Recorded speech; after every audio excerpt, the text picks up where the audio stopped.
নদীর স্রোতে ইতিহাস মিশে আছে, মাটির গন্ধে ভালোবাসা মিশে আছে। বলছিলাম এমন একটা জনপদের গল্প যে জনপদের নাম মানিকগঞ্জ। দর্শক, ত্রয়োদশ জাতীয় সংসদ নির্বাচনে এই অঞ্চলের নারী ভোটাররা কি ভাবছেন সেই গল্পগুলো আপনাদের সামনে তুলে ধরতে Her Vote presented by Step Footwear আয়োজন নিয়ে যমুনা টেলিভিশন চলে এসেছে মানিকগঞ্জে। কথা বলবো এখানকার বিভিন্ন শ্রেণী পেশার নারী ভোটারদের সঙ্গে। প্রথমত আসসালামু আলাইকুম, কেমন আছেন আপনারা সবাই? আমি একটু আপনাকে দিয়ে শুরু করতে চাই। নির্বাচন নিয়ে আমরা যখন কথা বলি তখন দুইটা প্রসঙ্গ কিন্তু চলে আসে। একটা হচ্ছে রাজনীতিবিদ, আবার সেই রাজনীতিবিদরা তো জনপ্রতিনিধি হওয়ার জন্য নির্বাচনটা করেন, রাইট? আপনার কাছে কি মনে হয় যে বাংলাদেশের যারা রাজনীতিবিদ আছেন বা বিগত সময়গুলোতে আপনি যেসব রাজনীতিবিদদের দেখে এসেছেন, কত পার্সেন্ট আসলে প্রকৃত জনপ্রতিনিধি হতে পারেন? আপনার এক্সপিরিয়েন্সটা একটু জানতে চাই। আমি চাচ্ছি যে আমরা যে নির্বাচন হচ্ছে, যে প্রার্থী নির্বাচিত হবেন, আমরা তাকে নির্বাচিত হবে মানে আনবো, ভোট দিয়ে তাকে ইসে করব। চাচ্ছি যে দেখব যে কে আমাদের জন্য করছেন, বিশেষ করে নারীদের জন্য করছেন এমন কিছু। আর যারা করেছেন ওটা মাথায় রাখবো কারা করেছেন। আর বিশেষ করে বেশি ভাববো যে আমাদের নারীদের অনেক চাপ আছে, কিন্তু নারী উদ্যোক্তা আমরা আছি। আমি চাচ্ছি যে আমাদের যে সে যদি ক্ষমতায় যে আসেন, নির্বাচনে সে আসবেন, আমাদের ভোটে সে জয়ী হয়ে আসবেন, আমরা তাকেই ভোট দিব।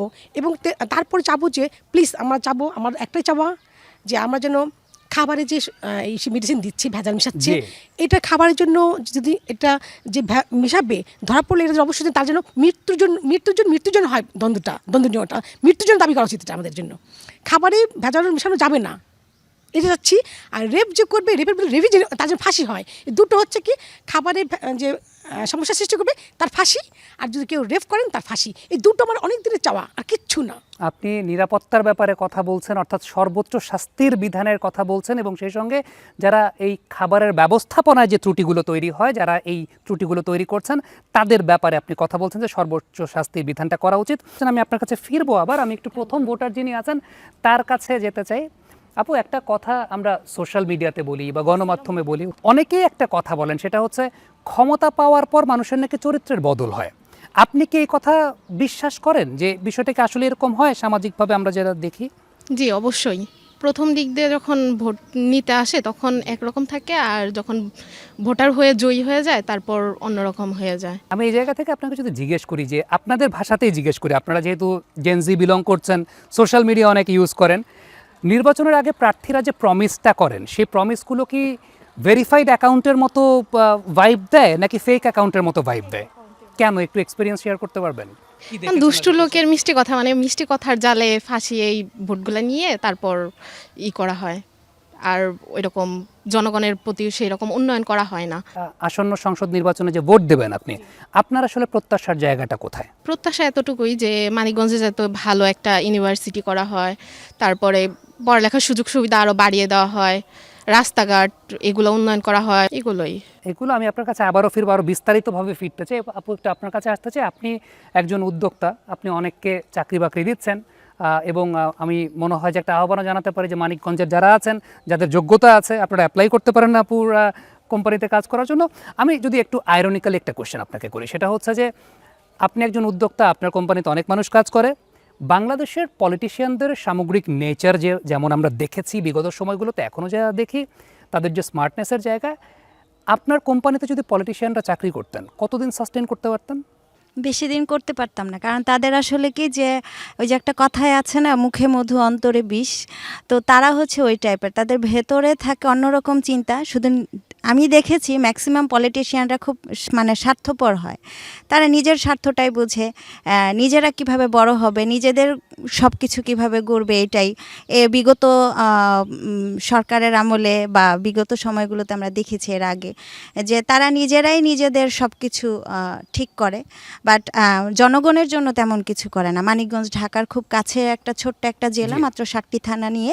এখানে তেমন কোনো উন্নত হয়নি, কারণ এখানে আমাদের একটা পদ্মা সেতু খুব দরকার ছিল, তাহলে আমাদের পাশের জেলার সঙ্গে আমাদের খুব ভালো একটা যোগাযোগ হতো, এবং কি আমাদের মেট্রো রেলটাও দরকার ছিল, ঢাকার যেহেতু খুব কাছে, ঢাকায় এখন অনেক ঘনবসতি, জি। যানজট লেগে থাকে। মেট্রো রেল থাকলে কিন্তু আমাদের মানিকগঞ্জের স্টুডেন্টদের বা যারা জব করে তাদের ঢাকায় গিয়ে থাকতে হতো না। তো এই ক্ষেত্রে কিন্তু ঢাকারও একটা চাপ কমে যেত। তারপর এখানে অনেক ইন্ডাস্ট্রি আছে যেটা মানিকগঞ্জে গ্যাসের অভাবে থেমে গেছে, যার কারণে অনেক কর্মসংস্থানও থেমে গেছে। তা আমি অ্যাজ এ নারী উদ্যোক্তা হিসেবে যেটা চাচ্ছি, আমার যেটা আশা, যে এই যে আমাদের একটা সামনে সুযোগ, আসন্ন জাতীয় নির্বাচন হচ্ছে এতদিন পরে, তো এটাই আমরা আশাবাদী যে আমরা একজন যোগ্য কাউকে চাই যে আমাদের মানিকগঞ্জের নারী উদ্যোক্তাদের নিয়ে, বেকারত্ব নিয়ে এবং কর্মসংস্থান নিয়ে কাজ করবে, ভাববে, এটাই। Thank you so much. আমি আপনার কাছে ফিরবো আবার। আপা একটা বিষয় বললেন, সেটা হচ্ছে অহংকারের কথা, যে অনেক সময় দেখা যায় যে ক্ষমতা পাওয়ার পর এমপিদের মাঝে অহংকার চলে আসছে, থাকে না একটা উঁচু অবস্থানে গেছে। এটা অনেক সময় সবার ক্ষেত্রে হয় না, অনেকের ক্ষেত্রে হয় বিষয়টা। আবার অনেকে দেখা যায় উদাসীনও থাকেন, যে ঠিক আছে এই যে রাস্তাটা এখানে ভাঙা আছে, 20 বছর ধরেই তো ভাঙা, আমি আসছি আর 2-3টা বছর পরে রাস্তার কাজটা ধরি, এরকম উদাসীনতাও অনেকে করেন, আলসেমি অনেকে করেন। আপনার কাছে কি মনে হয় যে একজন মেম্বার অফ পার্লামেন্টের ভয়ঙ্কর চরিত্র আসলে কোনটা, উদাসীনতা নাকি অহংকার? আসলে আমার মনে হয় দুটেই। আমরা আসলে এখন, এটা 2008 সাল না, 2026, সোশ্যাল মিডিয়ায় আমরা দেখছি, আমরা গ্রামে দেখছি, শহরে দেখছি, আমাদের মনে হয় একটু চেঞ্জ হওয়ার দরকার। দুজনই যেহেতু ভয়ঙ্কর, আমাদের এমন একটা মানুষ দরকার যার মন হবে উদার, যে আমাদের মানে মানিকগঞ্জ না, সারা বাংলাদেশ আমরা নারীরা অবহেলিত থাকি। আমরা চাই যে এমন একটা শক্তি আসুক যাতে আমরা নারীরা অবহেলিত না হই, আমরা বাসা থেকে বের হতে যাতে ভয় না পাই, আমরা নারীরা জানি সেই প্রাপ্য সম্মান পাই। শুধু তো বলা হয় নারীরা আগে, নারীর সম্মান, সে সম্মানটা আমরা পাইনি এতদিন। আমি চাবো যে আমাদের সামনে এমন একটা এমপি আসুক যে নারীদের কষ্ট বুঝবে, নারীদের নিয়ে কাজ করবে, ইভেন কি গ্রামগঞ্জের নারীদের কৃষিকাজের জন্য সহায়তা করবে, কর্মসংস্থার জন্য করবে। আর আমার আরেকটা কথা, যেটা আমাদের রাস্তাঘাট ঠিক করবে, বেকারত্ব দূর করবে। মানিকগঞ্জে অনেক মানে কলকারখানা নেই, এটা যেন হয়, আমরা এটাই চাবো। আর সবচেয়ে বড় কথা, আমরা প্রতিহিংসা চাই না, আমরা চাই এমন একটা দল আসুক যাতে আমরা বাংলাদেশটা এমনভাবে গড়তে পারি, মানে সবাই মিলে, যেটা একটা শান্তির দেশ, যাতে বাইরের কান্ট্রিও বলতে পারে, রোল মডেল হিসেবে উপস্থাপন করতে পারে, হিসেবে আমরা উপস্থাপন করতে পারি, এটাই আমরা আপা। এই জায়গা থেকে আপনি যাকে ভোট দিতে চান, মানে আপনি যেরকম প্রার্থীকে ভোট দিতে চান, এক্ষেত্রে আপনি সিলেকশনটা আসলে কিভাবে করবেন? আমি যেমন অনেকের সঙ্গে কথা বলেছি, কেউ বলেছে যে তার শিক্ষাগত যোগ্যতা দেখব, আবার কেউ বলেছেন যে তার বংশ পরিচয় দেখবে, আবার কেউ বলেছেন যে তিনি আসলে নির্বাচনের আগে কিভাবে কমিউনিকেট করছেন মানুষের সঙ্গে, সেটা দেখার চেষ্টা করবেন। আপনি আসলে কি কি টুলসের উপর বেস করে একজন প্রার্থীকে ভোট দিতে চান? আসলে একজন যখন প্রার্থী হয় তার সব গুণই মনে হয় থাকা দরকার, কিন্তু আমি এখন বেশি চাবো তার উদারতা। যদি তার উদারতা না থাকে, তার জনগণের প্রতি ভালোবাসা না থাকে, তাহলে তো তার শিক্ষার কোনো দাম থাকে না। নেওয়ার নামই উদারতা বলেন না, দেওয়ার নামই উদারতা।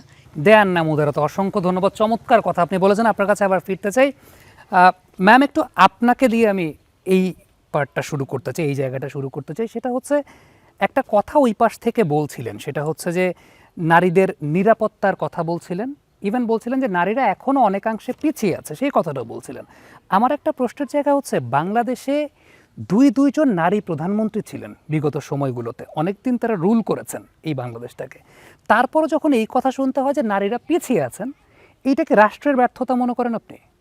রাষ্ট্রের ব্যর্থতা না, ব্যর্থতা আমাদের জনগণের। কারণ আমি এখানে নারী এবং পুরুষের বৈষম্য করতে চাই না। জি। একটা রাষ্ট্র নারী এবং পুরুষ উভয়েরই সম অধিকার। আমরা যে অধিকারগুলি পাই সেটা নারীর জন্য যা, পুরুষের জন্য তা। পুরুষেরও নিরাপত্তার দরকার এই সমাজে, যেহেতু পুরুষ এবং নারী উভয়ে রোজগার করে একটা সংসার চালায়। এখানে আমি আলাদা করে কিছু মনে করি না। তবে নারীদের আমরা যখন রেজাল্ট দেখি এখন পরীক্ষায়, কই পুরুষের চেয়ে তো নারীরা এগিয়ে আছে, তাহলে আমরা নারীরা পিছিয়ে কোথায়? তাহলে এটা আমাদের কি আত্মগ্লানি, নিজেরা ভুগি। কিন্তু রেজাল্টের বেলায় আমরা কিন্তু দেখি যে পুরুষের চেয়ে নারীর রেজাল্ট অনেক ভালো এবং সব ক্ষেত্রে নারীরা দক্ষতার সাথে কাজকর্ম করে। কোথাও নারীর অদক্ষতার পরিচয় তো পাওয়া যায়নি। এই জায়গা থেকে ম্যাম যদি আমি জিজ্ঞেস করি যে আপনি শিক্ষা ব্যবস্থার কথা একদম শুরুতে বললেন, শিক্ষা তো মানুষকে প্রশ্ন করতে শেখায়। শিক্ষা মানুষকে, আমি প্রশ্নটা তখনই করব যখন আমি জানতে চাইব, আত্মসচেতন করে, জীবনযাত্রার মান সম্পর্কে আগ্রহী করে শিক্ষা, এবং প্রশ্ন করতে শেখায়। কিন্তু বাংলাদেশের রাজনৈতিক প্রেক্ষাপটকে প্রশ্ন করাকে সাপোর্ট করে? আপনার কাছে কি মনে হয়? না, আমরা বিগত বছরগুলিতে দেখছি বহুদিন যাবতই যে আমরা কেউ কারোর প্রশ্ন সহ্য করি না। ঘরেও দেখি তাই, কেউ কাউকে প্রশ্ন করতে পারে না। এই প্রশ্নটা যেন আমাদের কাছে অসহনীয় হয়েছে। এটা রাজনীতিবিদদের মধ্যে একটু বেশি দেখা যায়। এ সহনশীলতার বড়ই অভাব। প্রশ্ন জিজ্ঞাসা ছাড়া তো কোনো কিছুর উত্তর হয় না। প্রশ্ন এবং উত্তর পাশাপাশিই থাকে। কাজে প্রশ্নটা অবশ্যই থাকবে, উত্তরটা, প্রশ্ন যেহেতু আছে, উত্তর হ্যাঁ হোক না হোক এটা আসবেই। তো এটা যদি না করতে পারে তাহলে তার ব্যর্থতা, সেটা সংসারের ব্যর্থতা, সেটা সমাজের ব্যর্থতা, সেটা রাজনীতির ব্যর্থতা। আমাদের দেশের রাজনীতি তো আসলে ব্যর্থ রাজনীতি। আমার তো মনে হয় না যে সবচেয়ে বেশি যদি ঘৃণা করতে হয় তাহলে রাজনীতিবিদদের করতে হয়, কারণ তারা একটা দেশকে, একটা সমাজকে, একটা জাতিকে, একটা গোষ্ঠীকে ঠিক সঠিক পথে নিতে পারে নাই। এই ব্যর্থতা যেমন রাজনীতিবিদদের, তেমনি সেই ব্যর্থতার দায় বহন করতে হচ্ছে আমাদের গোটা জাতিকে। ম্যাম, এই পর্বে আপনার কাছে সর্বশেষ যে কোয়েশ্চেনটা করতে চাই সেটা হচ্ছে যে সামনে নির্বাচন আসছে, ভোট দিতে চায় সবাই, ভোট দিতে চাচ্ছে মানুষ, সেটাই আমরা সার্ভে করে দেখেছি। আপনার ক্লাসে অনেক স্টুডেন্ট ছিল না যে স্টুডেন্টরা দুষ্ট কিন্তু মেধাবী? নির্বাচনে যারা প্রার্থী হবেন বা হচ্ছেন, বা আপনি যাকে আসলে পলিসি মেকার হিসেবে দেখতে চান, সেক্ষেত্রে আপনি কোন মানদণ্ডটা বিচার করবেন? এরকম প্রার্থী কি ভালো হয় যারা দুষ্ট কিন্তু মেধাবী? আবার অনেকে আছেন যে একটু কম মেধাবী কিন্তু দুষ্ট না। আপনার প্রেফারেন্সটা আসলে কোথায়?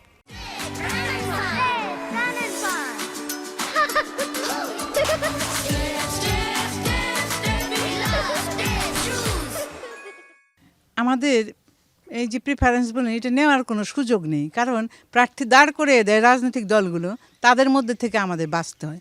আর আমরা ক্লাসে যখন ছাত্রদের বাছি, আমরা অনেক ছাত্রের মধ্যে থেকে যে ভালো তাকে আমরা ঠিকই বাঁচতে পারি। কিন্তু এখানে আমাদের বাছার তো কোনো সুযোগ নাই।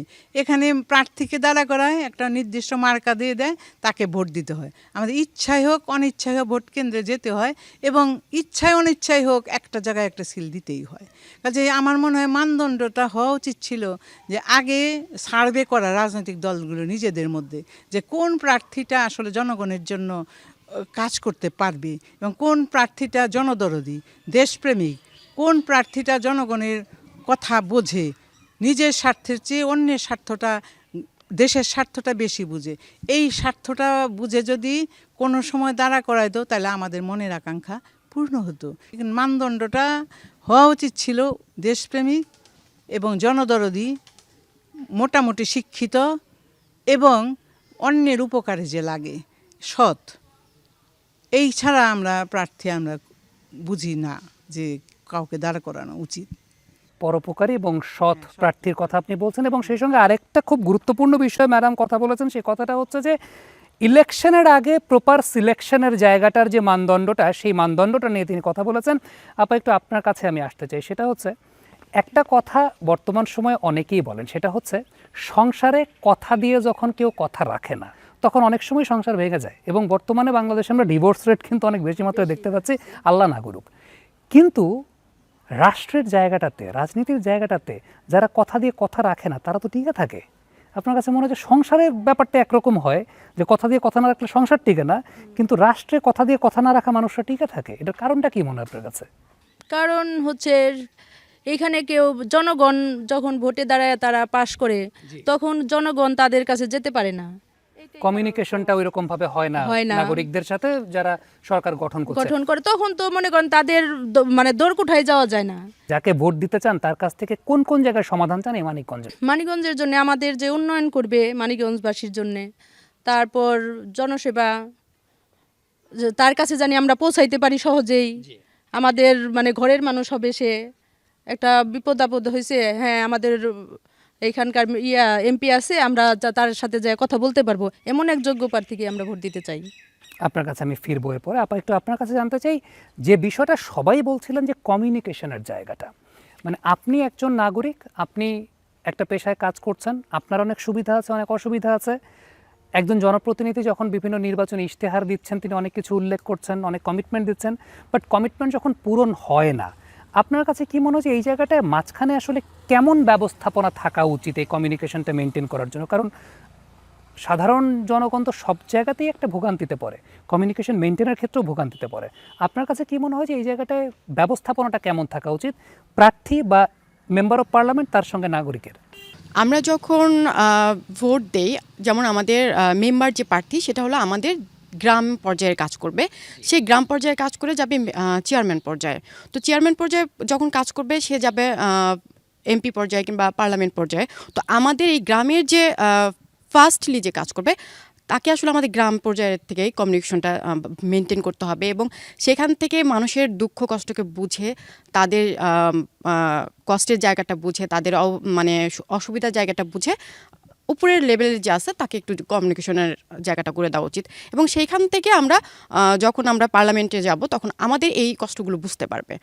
আসলে যোগাযোগ ব্যবস্থাটা আমাদের গ্রাম পর্যায় থেকেই শুরু করা উচিত। একটা বিষয়, আমরা তো সচেতন মেম্বার অফ পার্লামেন্ট বা সচেতন পলিসি মেকার নিয়ে কথা বলি, কিন্তু ভোটারদের সচেতনতারও তো খুব গুরুত্বপূর্ণ, তাই না? ভোটার যদি সচেতন না হয় তাহলে তো সচেতন মেম্বার অফ পার্লামেন্ট থেকেও আসলে খুব একটা লাভ নাই। আপনার কাছে কি মনে হয় যে একজন সচেতন ভোটারের আসলে কি কি গুণাবলী থাকা প্রয়োজন? আসলে সচেতন ভোটারের গুণাবলীটা থাকা উচিত যে কোন প্রার্থীটা আমাদের জন্য, আমাদের দেশের জন্য, আমাদের মানুষের সুযোগ সুবিধার জন্য কাজ করবে এবং দেশের লোকজনের জন্য যেটা ভালো হবে, যেমন অন্যায় যেটা হবে সেটা তারা মানবে না, যেটা ন্যায় সেটা বিচার ব্যবস্থার মধ্যে আসতে হবে।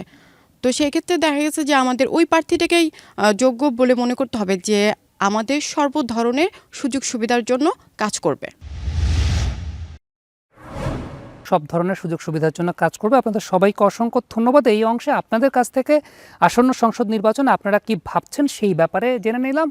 তবে একটা প্রশ্ন কিন্তু অনেকের মাঝে থেকে যায়, সেটা হচ্ছে যে আসলে বাংলাদেশটা এই মুহূর্তে নির্বাচনের জন্য কতটুকু প্রস্তুত, কিংবা আপনারা কতটুকু নিরাপদ বোধ করছেন ভোট কেন্দ্রে গিয়ে ভোট দেওয়ার জন্য। আমি আপনাদের কাছ থেকে তা জানবো ছোট্ট একটা বিরতির পর। দর্শক, ঠিক এই পর্যায়ে হার Vote presented by step footwear, ছোট্ট একটা বিরতির সময় হয়েছে, আমাদের সঙ্গেই থাকবেন।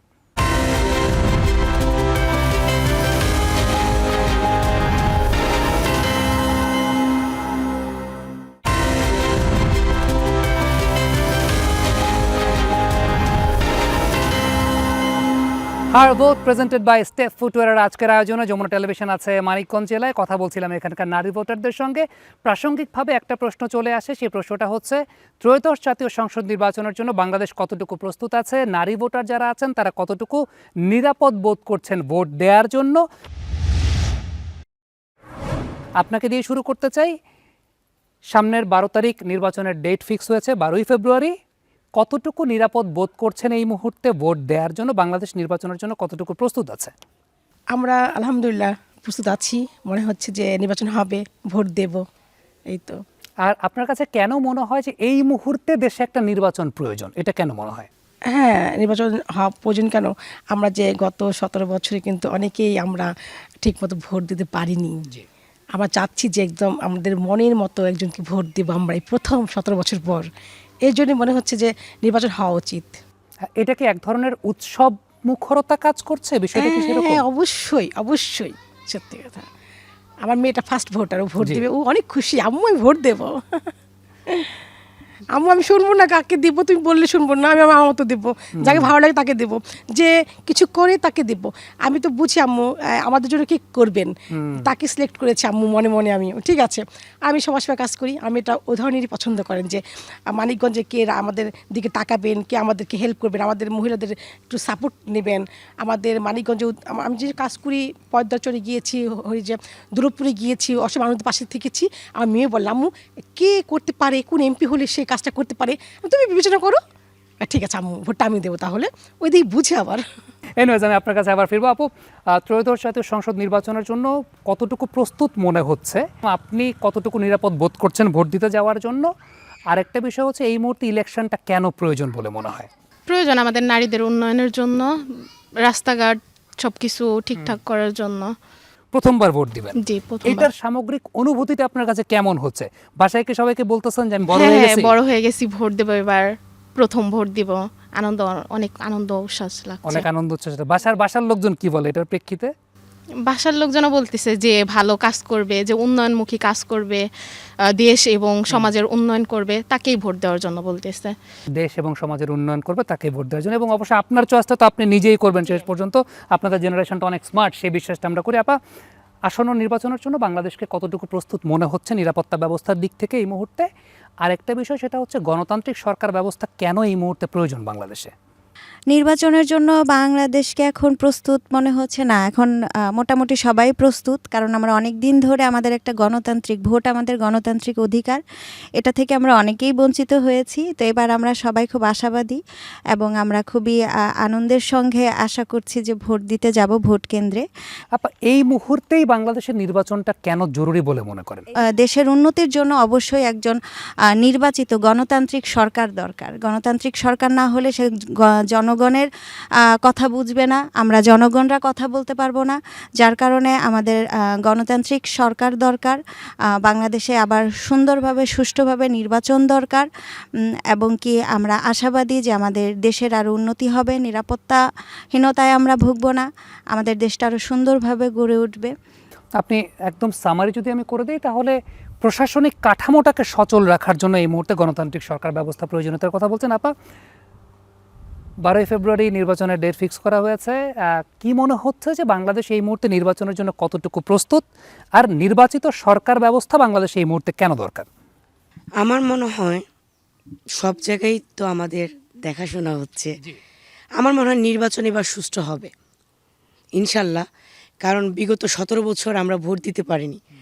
আমরা এখন সামনে সবাই এখন উৎসাহ করছি ভোটের এই 12 তারিখে আসার জন্য। তো আমার মনে হয় সুষ্ঠু নির্বাচনই হবে। আর এই মুহূর্তে এর জন্য দরকার, আমরা সোশ্যাল মিডিয়ায় দেখতেছি, রাস্তাঘাটে দেখতেছি ছিনতাই, দর্শন, এই যেগুলা চাঁদাবাজি। আমরা চাই এই মুহূর্তে এটা এর জন্য দরকার যে এমন একটা ভালো প্রার্থী আসুক যাতে এগুলোর থেকে দেশটাকে রক্ষা করা যায়, নিরাপত্তা ব্যবস্থা করা যায়। অসংখ্য ধন্যবাদ। আপনি নিরাপত্তা ব্যবস্থার কথা বলেছেন, সেটাকে জোরদার করার জন্য গণতান্ত্রিক সরকার ব্যবস্থা প্রয়োজন। আপা, আপনার কাছে একটু আসতে চাইবো, সেটা হচ্ছে বাংলাদেশকে এই মুহূর্তে নির্বাচনের জন্য কতটুকু প্রস্তুত মনে হচ্ছে নিরাপত্তা ব্যবস্থার দিক থেকে, আর এই গণতান্ত্রিক সরকার ব্যবস্থাটা কেন প্রয়োজন বাংলাদেশে এই মুহূর্তে? নির্বাচন সম্পূর্ণই ঠিকমতোই কাজ করতেছে। নির্বাচনের ক্ষেত্রে আমরা ঠিকমতো ভোট দিতে পারবো আশা করতেছি, এবং আপনার যে গণতান্ত্রিক সরকার ব্যবস্থা দরকার। এই যে সারা বাংলাদেশেই তো এইখানে মারামারি, সেখানেই যা ইচ্ছা তাই হচ্ছে। এখন একজন গণতান্ত্রিক সরকার আসলে সেটা ঠিক হবে, আমরা আশা করি অবশ্যই ঠিক হবে। তারপর হচ্ছে এই যে মাজার এই ভাঙলো, কত কিছু হইল যে বিগত, এগুলা জানিয়ে না হয়।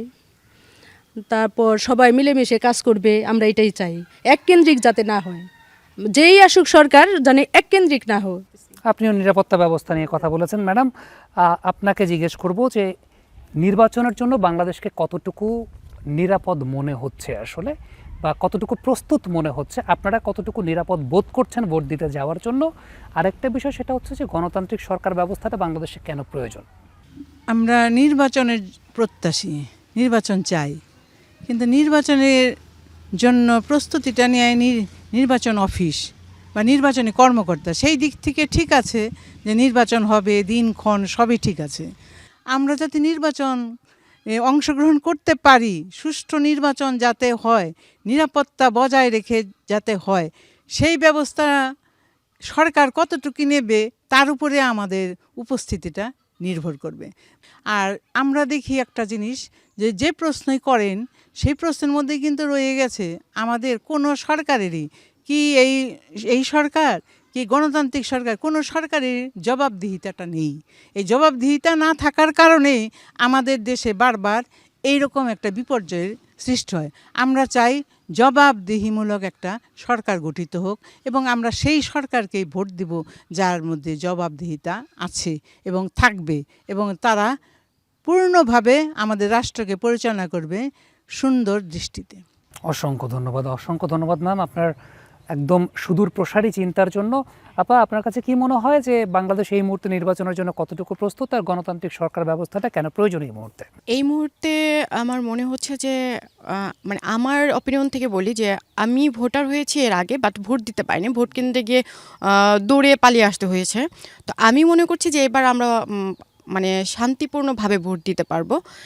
আর এই মুহূর্তে মনে হচ্ছে যে না, আমরা ভোট দিতে গিয়ে সুষ্ঠু একটা ভোট আমরা দিতে পারবো নিরপেক্ষভাবে। আর গণতান্ত্রিক সরকার আমাদের এই মুহূর্তে এই জন্য প্রয়োজন যে আমরা আসলে দেশের জন্য হাত বদল চাই না, আমরা দেশের জন্য একটা রদ বদল চাই, যেখানে কিনা আমরা রদ বদল করে আমাদের দেশটাকে সুন্দর পর্যায়ে নিয়ে যেতে পারবো। আর এমন একটা সরকার আমরা চাই যেটা আমাদের দেশকে এবং আমাদের জাতিকে উন্নয়নের পথে নিয়ে যাবে। অসংখ্য ধন্যবাদ আপনাদের সবাইকে। আপনারা কেমন সরকার ব্যবস্থা দেখতে চান সেই ব্যাপারেও মতামত ব্যক্ত করেছেন, এবং সেই সঙ্গে খুব গুরুত্বপূর্ণ কিছু কথা বলেছেন যে ত্রয়োদশ জাতীয় সংসদ নির্বাচনের জন্য কতটুকু প্রস্তুতি দেখতে পাচ্ছেন, এবং একদম অ্যাকুরেটলি যদি আমি বলি তাহলে কেন গণতান্ত্রিক সরকার ব্যবস্থাটা প্রয়োজন। দর্শক, আমরা যে আলোচনার প্রেক্ষিতে একদম সারমর্ম বুঝতে পারি, সেই সারমর্মটা হচ্ছে প্রত্যেকেই একটা ব্যাপারে একমত, সেটা হচ্ছে প্রশাসনিক কাঠামোটাকে সচল রাখার জন্য এই মুহূর্তে গণতান্ত্রিক সরকার ব্যবস্থা বাংলাদেশে প্রয়োজন বলে তারা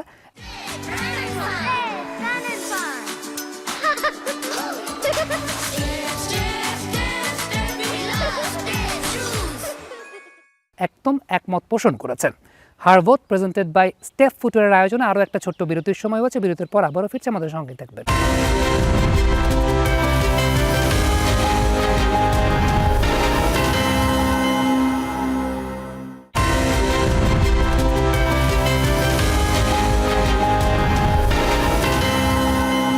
দর্শক, আবারও আমন্ত্রণ। আপনারা দেখছেন হারভোট প্রেজেন্টেড বাই স্টেপ ফুটওয়্যারের আজকের আয়োজন। আমরা আছি মানিকগঞ্জ জেলায়, কথা বলছিলাম এখানকার নারী ভোটারদের সঙ্গে। এই পর্যায়টা একটু ট্রিকি। এই ট্রিকি পর্যায়টাতে আপনারা যে চেয়ারটাতে বসে আছেন, আমরা কনসিডার করব যে এই চেয়ারটা হচ্ছে ক্ষমতার চেয়ার। আপনাদেরকে ক্ষমতা দিয়ে দেওয়া হলো। এই ক্ষমতা পাওয়ার পর এই অঞ্চলের জন্য প্রথম কোন 3টা পরিবর্তন আনতে চাইবেন? আপনাকে দিয়ে শুরু করছি। কোন 3টা পরিবর্তন প্রথম করতে চাইবেন এই অঞ্চলে? প্রথমে হচ্ছে আমি শিশুদের নিরাপত্তা, শিশুদের হচ্ছে স্বাস্থ্য নিয়ে, তারপর হচ্ছে এটা আমি একদম সিনসিয়ারভাবে ভাববো। জি। তারপর হচ্ছে আমি যেমন কাজ করি অসহায় মানুষদের নিয়ে, আমি তাদের কথা ভাববো। তারপর ভাববো হচ্ছে আমি হিজড়াদের নিয়েও কাজ করি মানিকগঞ্জ জেলাতে। জি। আমি এবং কি করব, আমি এখানে কোনো বৈষম্য রাখবো না, এবং আমি কোনো ভেদাভেদ আমি সবাই সমানভাবে দেখব। আর এটা হচ্ছে আমি উদার মনের মানুষকে, মানে আমি যেহেতু আমি উদার মনের মানুষ খুঁজবো। আপা, এই জায়গাটা আপনি যেটা বললেন যে আপনি হিজড়া সম্প্রদায়কে নিয়ে কাজ করেন, তাদের কর্মসংস্থানের জন্য আসলে এই অঞ্চলে কি কি ব্যবস্থা করা যায় বলে আপনার কাছে মনে হয়? এদের একটা দাবি ছিল, এরা তো একটা যে থানাতে আছে, এরা চাচ্ছিলেন যে আমাদেরকে একটু এক জায়গায় ক্লোজ করে দিলে ভালো হয়। বিশেষ করে আমার যখন কোনো বাসা ভাড়া নেই, তখন দেখা যাচ্ছে সেলাই করতেছি মেশিনে, আমার ওই বাসার মালিক আমাদের ডিস্টার্ব মনে করছেন। এগুলো যদি আমাদের সব হিজড়াদের যদি একত্র করে একটা ফ্ল্যাটে রাখতো বা ব্যবস্থা করতো, এটা ভালো হতো। এবং আমরা কিন্তু কাজ শিখেছি, যে পাড়ারে কাজ শিখেছে, তারা সেলাই কাজ শিখেছেন। তারা চাচ্ছেন যে আমরা কিছু পেয়েছি, আর কিছু অনেকে পাননি। তারা চাচ্ছিলেন যে আমাদের একটু কর্মব্যবস্থা করে দিলে ভালো হয়। আর তার চেয়ে বেশি ভালো হয় আমাদের সবাইকে একত্র একটা বিল্ডিংয়ের ভিতরে রাখলে ভালো হয় বেশি। আমাদের কেউ যেন কনপাস না করে। আমরা ছড়ে ছিঁড়ে থাকলে অনেকে আমাদের নিয়ে আলোচনা করে, এইসব বলেছিলেন তারা। আপনি আবাসস্থল নিয়ে এবং তাদের কর্মসংস্থান নিয়ে কাজ করতে চান, সেই ব্যাপারটা বললেন।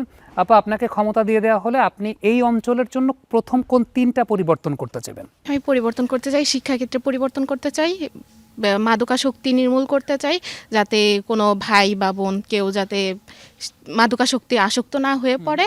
আর শিক্ষাক্ষেত্রে পরিবর্তনটা আসলে কি করতে চান, যে এইখানে আসলে শিক্ষাক্ষেত্রে প্রবলেমটা কোথায় আছে? যেমন অনেকেই বলে যে বিশ্ববিদ্যালয় ওইরকম ভাবে নাই, আপনি কি পরিবর্তনটা করতে চান? এখানে কোনো ইউনিভার্সিটি, সেরকম ভালো ইউনিভার্সিটি নাই, খেলার মাঠ নাই, এগুলোই উন্নয়ন করতে হবে। ইউনিভার্সিটি এখানে যদি ব্যবস্থাপনাটা করা যায় তাহলে সেক্ষেত্রে আপনাদের মতো যারা আছেন তারা হয়তো বা এখানকার সেই কোয়ালিটি এডুকেশনটাই পেতে পারবেন। আপনাকে ক্ষমতা দিয়ে দেওয়া হলে আপনি কোন 3টা পরিবর্তন এই অঞ্চলে করতে চাইবেন? প্রথমে তো আমি পরিবর্তন চাবো 3টা, যে বিশেষ পরিবর্তন সেটা হচ্ছে যে বেকারত্ব দূরীকরণ। বেকারত্ব দূরীকরণের জন্য আমি মানিকগঞ্জে কি করতে পারি আমি সেই স্টেপটা আগে নিব। তাহলে বেকারত্ব দূরীকরণ দূর হলে মানুষ কর্মসংস্থানের ব্যবস্থা হলে মানুষের, তাহলে হবে কি যে সমাজের উন্নত হবে এবং কি মানুষ তখন অলসতা করবে না, নেশা করবে না, তখন মানুষ ব্যস্ত থাকবে। এবং কি এখানে ট্রেনিং ইনস্টিটিউট করব, যাতে এখানে যারা বেকার আছে, পড়ালেখা করে যারা কিছু চাকরি পাচ্ছে না, কিছু করতে পারছে না, তাদেরকে ট্রেনিংয়ের মাধ্যমে আমি তাদেরকে ট্রেন আপ করে তারা যাতে কর্মসংস্থানের ব্যবস্থা করতে পারে, এটা নিশ্চিত করব। দ্বিতীয়ত আমি যোগাযোগ ব্যবস্থাটা ভালো করব, যেহেতু ঢাকার খুব কাছে মানিকগঞ্জ, ওই পারেই আমাদের আরও একটা বড় ডিস্ট্রিক্ট ফরিদপুর। তো সেই কারণে আমি চাবো মানিকগঞ্জে মেট্রো রেল আসুক, আমি চাবো এখানে পদ্মা সেতু হোক আরেকটা, তাহলে আমাদের সাথে ঢাকা এবং কি ওই অঞ্চলগুলোতে আমাদের যোগাযোগ ব্যবস্থাটা খুব ভালো হবে। এতে হবে কি আমাদের শস্য ক্ষেত্রে, সব কিছুর ক্ষেত্রে, রপ্তানির ক্ষেত্রে, আমদানির ক্ষেত্রে সুবিধা হবে। তৃতীয়ত আমি চাবো নিরাপত্তা। অবশ্যই মানিকগঞ্জের মানুষের যদি আমি নিরাপত্তা দিতে না পারি তাহলে আমি ক্ষমতা চাই না। নিরাপত্তা আমার আগে, নারীদের নিরাপত্তা আগে, যাতে নারীরা জানি কখনোই কোনো কিছুতে মানে অধিকার বঞ্চিত না হয়, সেক্ষেত্রে আমি দেখব। আর নারীদের সকল সুযোগ সুবিধা, ফ্যাসিলিটিস, এটা আমি যদি ক্ষমতা পাই, এটা আমি নিশ্চিত করব ইনশাআল্লাহ। সমাজ, আপনি একটা খুব ইন্টারেস্টিং কথা বলেছেন, সেটা হচ্ছে যে আধুনিক কৃষি ব্যবস্থা প্রণয়নের জায়গাটা, আমরা কৃষি প্রধান দেশ বলি কিন্তু আধুনিক কৃষি ব্যবস্থা প্রণয়নের জায়গাটা আমরা কেন জানি পিছিয়ে আছে। আপনার এই পয়েন্টটা উঠে এসেছে। আপনাকে ক্ষমতা দিয়ে দেওয়া হলে আপনি কোন 3টা চেঞ্জ এই অঞ্চলে আনতে চান? আসলে আমি একটু, সবাই তো সবার মতো বললো, আমি একটু জনসেবার কথা বলি। যদি আমি ক্ষমতা আসি, আমি যখন রাতে বের হই তখন আমি দেখি ফুটপাতে মানুষ শুয়ে থাকে অনেক খারাপভাবে, কারো শরীরে একটা চাদর পর্যন্ত থাকে না। যদি আমি ক্ষমতায় আসি, আমি চাবো একটা জায়গা, বিভিন্ন জায়গায় জায়গা কিনবো, তাদের ঘর বাড়ি করে দিব, যাতে তাদের রাস্তায় শুয়ে থাকতে না হয়। অনেক সময় দেখা গেছে তারা শুয়ে আছে, তাদের উপর ট্রাক বাস চলে যায়। এটা খুব খারাপ জিনিস।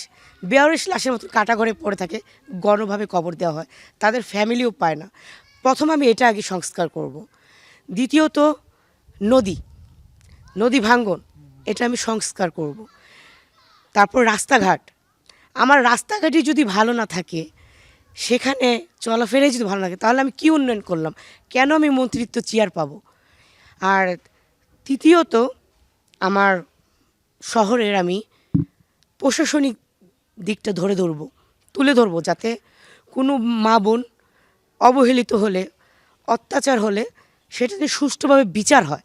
আমাদের এখানে এমন হয়েছে, এটা শুধু মানিকগঞ্জ না, সারা বাংলাদেশে, যে যদি সে অত্যাচার হয়, দর্শন হয় বা এভরিথিং যাই হোক, কোনো বিচার হয় না। টাকার জোরে, ক্ষমতার জোরে সেটা মাটি চাপা হয়ে যায়। আমি যদি ক্ষমতায় আসি, সঠিক বিচারটা আগে করব। আরেকটা যেটা চাই, নারীরা কিন্তু অনেক অবহেলিত। আমরা যতই বলি নারীরা আগে, কিন্তু না, কাজের বেলা কিছুই না।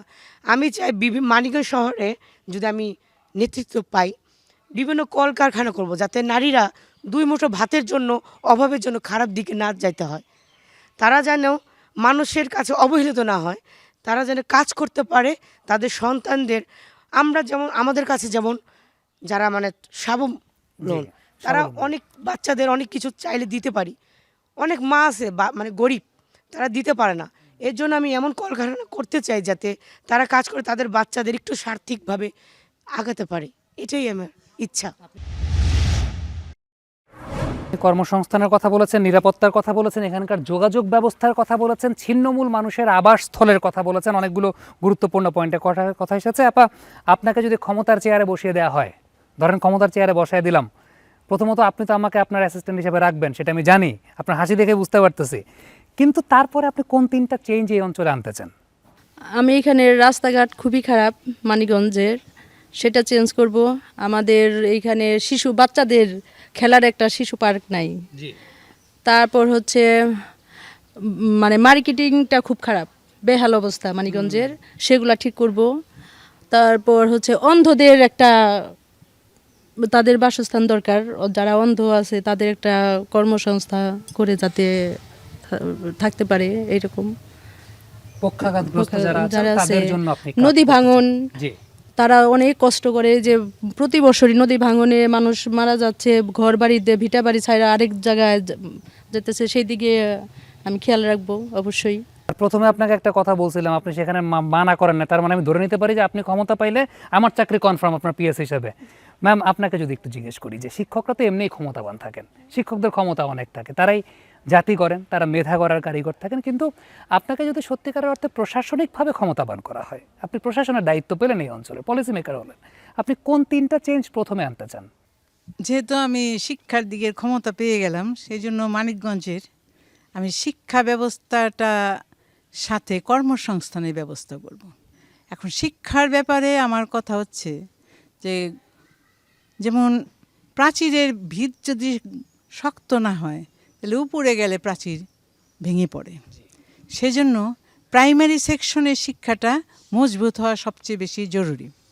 আমাদের এখানে ব্যাঙের ছাতার মতো বহু স্কুল আছে, সেটা কিন্ডার গার্ডেন হোক, যেভাবেই হোক, কিন্তু দেখা গেছে যে আমাদের যে প্রাইমারি স্কুলগুলো, সেখানে একটা স্কুলে ছাত্রে ভর্তি হওয়ার কোনো শেষই নেই, হতেই থাকে।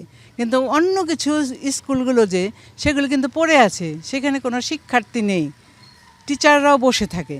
তাহলে শিক্ষা অনুমাতে আমি শিক্ষকও নিয়োগ দেব ওই প্রাইমারি সেকশনে, কারণ শিক্ষকেরও বড় অভাব। তাহলে শিক্ষা এবং কর্মসংস্থান কিন্তু একই সাথে হবে। আর হাসপাতাল বা স্বাস্থ্যের দিকে বলবো, স্বাস্থ্য এবং এই মাদকাসক্তি এটা কিন্তু পাশাপাশি জড়িয়ে গেছে এখন। কারণ ছেলেপেলেরা দেখা যায় দোকানে গিয়ে ব্যথার ট্যাবলেটগুলি কিনে, এরা মাদক হিসাবে ওই ট্যাবলেটগুলি খেতে শুরু করে, ওই ট্যাবলেটগুলি খায়। আর এমনি মাদক তো আছেই, তার তো আর অভাব নেই, সেটা তো আছেই। আর সে কিন্তু অসুস্থ হয়ে পড়ে, পরিবারটা কিন্তু ধ্বংস হয়ে যায়। যে পরিবারে একজন মাদকাসক্ত ছেলে বা মেয়ে থাকে, সেই পরিবার কিন্তু শেষ, তার ছেলে মেয়ে বংশ একেবারে নিঃশেষ হয়ে, শুধুমাত্র ওই মাদকাসক্তির কারণে। তাহলে এই দিকটা আমি দেখব, যাতে মাদকাসক্তি এবং স্বাস্থ্যের দিকটা উন্নত হয়। আর যোগাযোগ ব্যবস্থা উন্নত না হলে আমাদের কৃষিখাত উন্নতি হবে না। কৃষকরা খেতে বসে যে জিনিসটা উৎপাদন করে, তা কিন্তু তারা সঠিক দাম পায় না, কারণ যাদের গাড়ি আছে তারা নিয়ে গিয়ে ওইখান থেকে নিয়ে আসে শহরে এনে তারা বেশি দামে বিক্রি করে। মাছওয়ালারা খাটাখাটনি করে নদীতে মাছ মারে, সেই মাছ তারা ওদের কাছে দিয়ে দেয় অল্প দামে, তারা শহরে এনে এসে বেশি দামে বিক্রি করে।